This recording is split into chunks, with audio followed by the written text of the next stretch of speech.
আসসালামু আলাইকুম বন্ধুরা, সবাই কেমন আছেন? আশা করি আল্লাহ তাআলার অশেষ রহমতে অনেক ভালো আছেন। আজ আমি আপনাদের সাথে শেয়ার করব একটা ডেজার্ট আইটেম। আজকের ডেজার্টটা হলো ডিমের পায়েস। এই অসাধারণ শাহি শাহি দেখতে ডেজার্টটাই হলো ডিমের পায়েসের। আশা করি আপনাদের ভালো লাগবে। এটা দেখতে যেমন সুন্দর লাগছে, খেতেও কিন্তু অসাধারণ, একদম ক্রিমি একটা টেক্সচার। অসাধারণ এই ডিমের পায়েসটা কীভাবে বানিয়েছি চলুন তাহলে শুরু করি।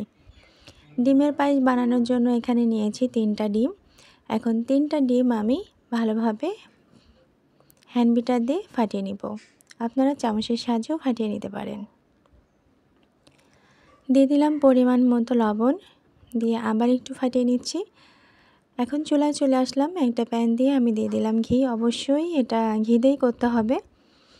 আর ফাটানো ডিমটা দিয়ে দিলাম।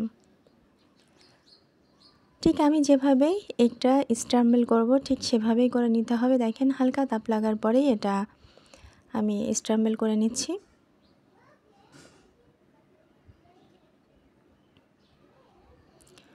হয়ে গেছে, আমি এটা নামিয়ে বাকিটাও করে নিব। আমি আবার ঘি দিয়ে দিলাম। ঘিটা দিলে পায়েসের স্বাদটা খুব ভালো আসে। বাকি ফাটানো ডিমটা দিয়ে আমি আবার স্ক্র্যাম্বল করে নিচ্ছি। অবশ্যই এই পায়েসের জন্য এভাবে স্ক্র্যাম্বল করে নিতে হবে, নাহলে পায়েসটা খেতে ভালো লাগবে না।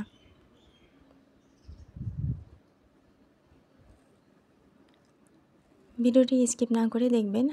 আশা করি আপনারাও খুব সুন্দর করে এই পায়েসটা বানাতে পারবেন। হয়ে গেল, এখন চলে যাব মূল রান্নায়। আমি এখানে 1 কেজি দুধ ঘন করে জাল দিয়ে নিয়েছি আগে থেকেই। এখন পাতিলে দিয়ে আমি দিয়ে দিলাম 3টা এলাচ পাউডার,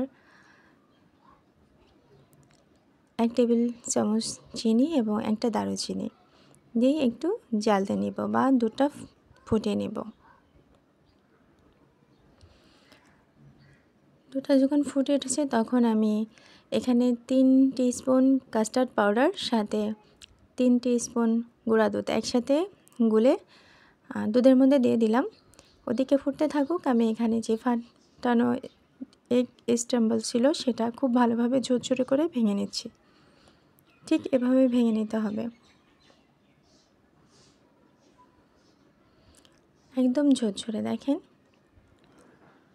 এই পায়েসটা খেতে এত মজার, না করে খেলে একদম বুঝবেন না। দেখেন দুধটা খুব সুন্দর করে ফুটে উঠেছে।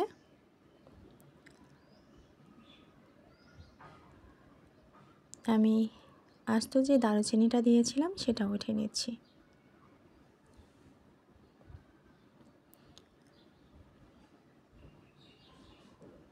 এখন আমি এই স্ক্র্যাম্বলগুলো দিয়ে দিচ্ছি।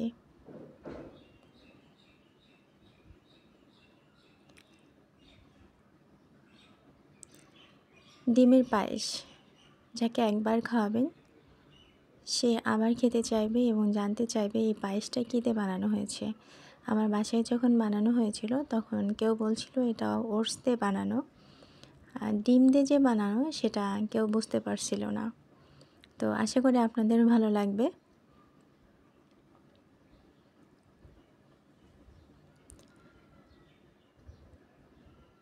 আমার রেসিপি যদি ভালো লেগে থাকে প্লিজ একটা লাইক দিয়ে দেবেন, কমেন্টস করে জানাবেন কেমন হলো আজকের এই নতুন রেসিপিটি।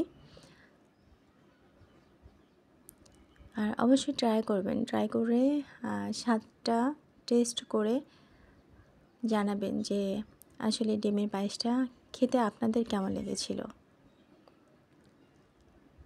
একদম ক্রিমি করেই চুলা থেকে নামাতে হবে। অনেকটুকুই ঘন হয়ে আসছে।